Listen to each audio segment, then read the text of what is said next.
E quais são as suas referências, ou quais eram no começo da sua carreira e permanecem até hoje? Ah, nossa, tem muitas, né? Internacionais. Blackbird singing in the dead of night. Take the sunken eyes and learn to see. Beatles, né? Na época, moleque. Junto com Beatles. O trem blim blom, vai saindo da estação. E nele vai o meu coração. E um pouco mais, um pouco mais, um pouco mais lá bem longe, meu bem. Bossa Nova, né? João Gilberto, eu me lembro dos compactos, na época era compacto, era CD, né? Compacto duplo, né? Pequenininhos assim, a gente ouvia e tirava e tocava.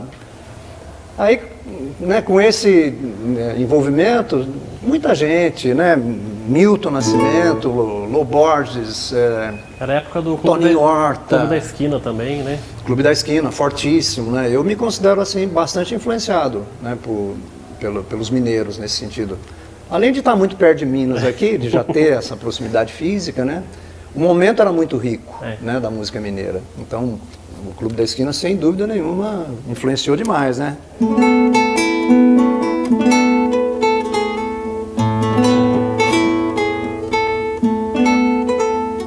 Você foi embora e vai... Você, no seu lado compositor, como é que é a sua formação? Como é que você divide seu tempo nisso? Tem um momento do dia que você só se dedica a compor, ou você espera vir uma inspiração e daí você senta e trabalha a música? Como é que funciona? Cada caso é um caso, na realidade. A maior parte das vezes acontece quando eu estou estudando, né? Porque tem alguns exercícios que a gente sempre adota para iniciar o dia, né? Para aquecer e tal. Algumas vezes desses exercícios aparecem ideias musicais. Uma delas é essa aqui, por exemplo.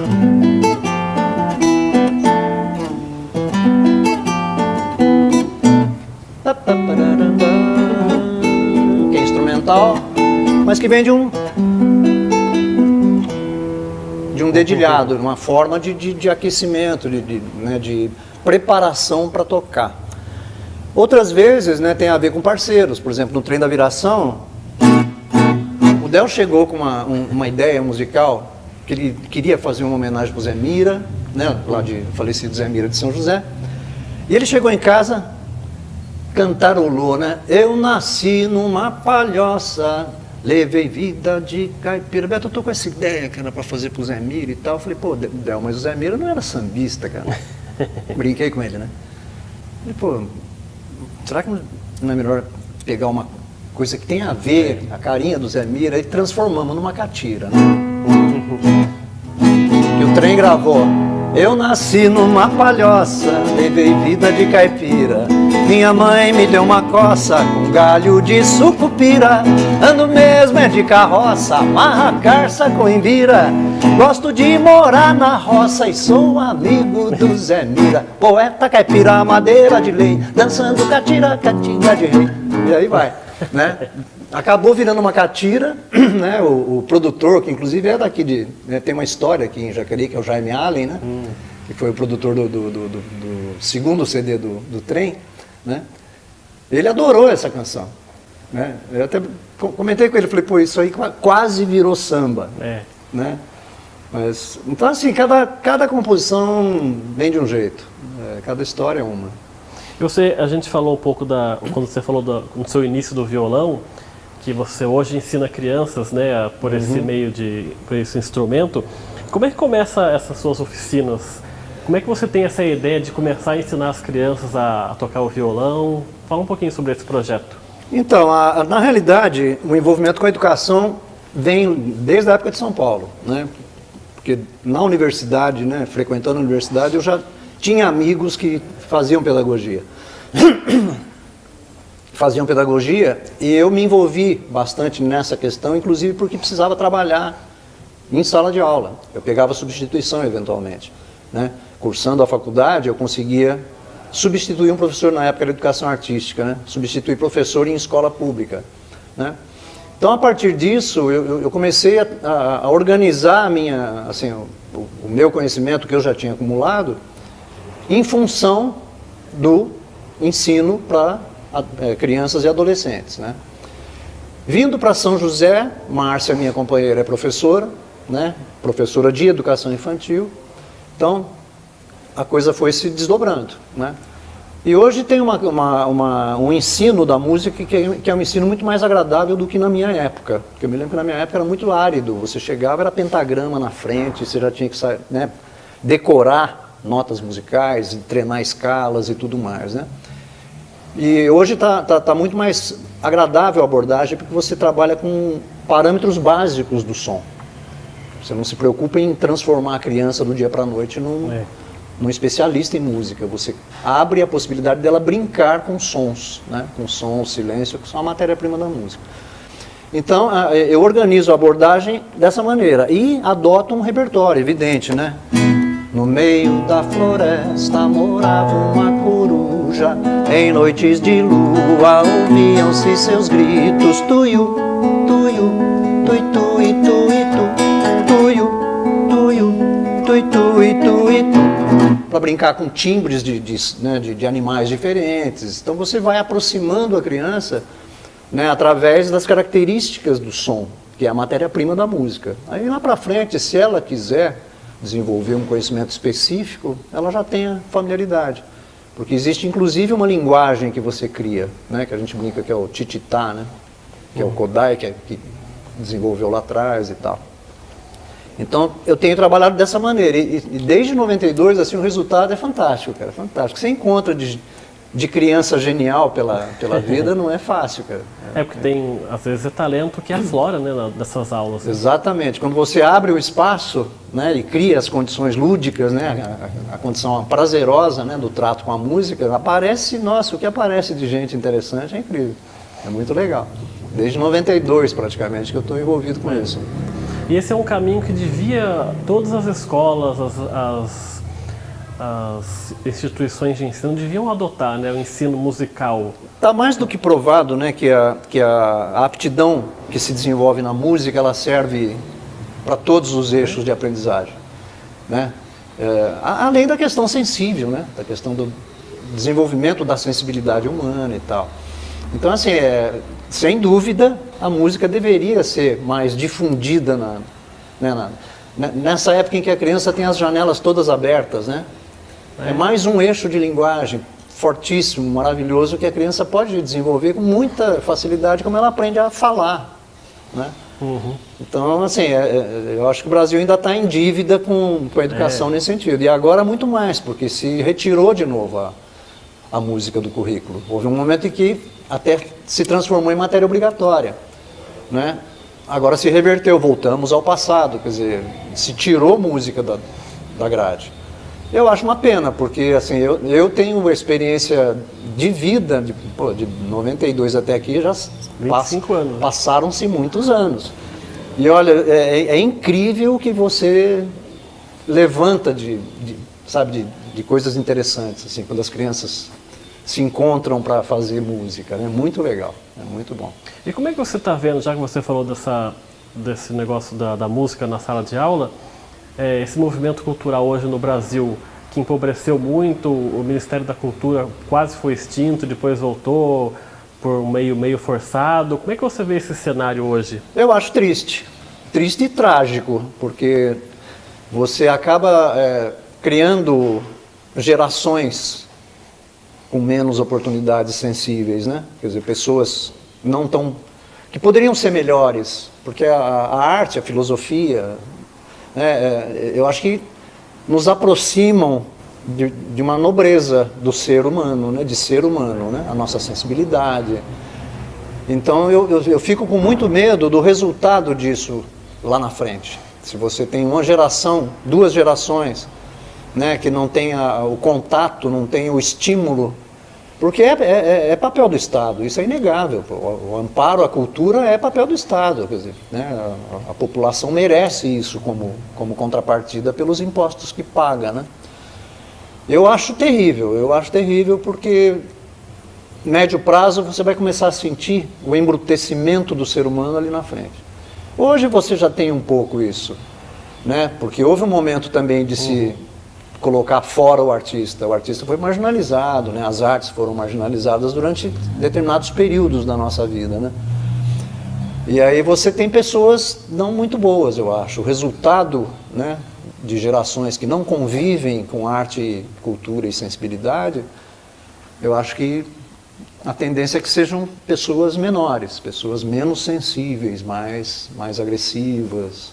Eu penso assim. E o cenário musical brasileiro, como é que você vê hoje? Porque, por exemplo, se a gente pegar quem são os ídolos hoje da música, os grandes nomes, 2017, são Chico Buarque, Caetano Veloso e Gilberto Gil. São os mesmos nomes de 50 anos atrás. Por que não surgem nomes novos? Por que os nossos ídolos ainda são os mesmos? Eu tenho eu interpreto isso de uma maneira muito pessoal, né? Mas que eu acredito, né? Que o que você quer com a tua criação, afinal? Essa é a pergunta. Né? Quando você quer compor uma canção, o que você quer? Você quer virar um ídolo de massas, e enriquecer, ficar famoso e ser acolhido por milhares de pessoas, às vezes sem nem ter o contato com elas, porque você já não pode mais, porque você é um ídolo distante e tal, ou você tem um compromisso de transformação social, né? Eu acho que esses ídolos que a gente herda, como Chico, né, como Milton, Caetano, Gil, eram pessoas comprometidas com o fazer arte, nesse caso, fazer música, para melhorar o homem, para contribuir numa sociedade melhor, para uma sociedade melhor. Não era para fazer sucesso e sair vendendo disco. Isso aconteceu como decorrência do advento de uma indústria que falou, opa, peraí, vamos transformar isso aqui em produto. Hoje se fala muito que arte é produto, né? Eu não gosto disso. Me soa meio ameaçador até. Porque, não, então vamos transformar em produto. E aí, mercadoria, né? Mercadoria. E aí eles foram guindados à cultura de massa, vamos chamar assim. Passaram a tocar em televisão, tocar em rádio e tudo mais. Hoje é o inverso, né? A maioria das pessoas que se envolve com, no caso, a música, tem como modelo a indústria, que é se encaixar nos padrões industriais, porque o compromisso não é mais a transformação social, o compromisso é o enriquecimento, é a viabilidade de mercado. Aí se fala de mercadoria, se fala de produto e de mercado. Daí vende e acaba. Aí o mercado ele é volátil, né? Alguns ficam, mas muito poucos, se você pensar bem. Pensa nos anos 80, o rock dos anos 80, tudo bem, você tem o Cazuza, que deixou um legado, mas parece que a coisa é mais efêmera. Eles esgotam em 6 meses aquele produto, descarta, pega outro, de preferência que siga mais ou menos o mesmo modelo, até que se invente alguma coisa. E eu vejo um agravante. A indústria, num dado momento, ela supôs, e acho que ainda supõe, que ela pode criar no lugar do músico. Tanto que, o Tuia, por exemplo, né? O Tuia, a gente trabalhou muito tempo junto também, aqui de Jacareí, o Tuia. Quantas vezes o Tuia não ouviu o palpite do diretor de que a música precisava ter um refrão? Então a indústria, a direção artística, musical, ela deixou de ser aquela que descobre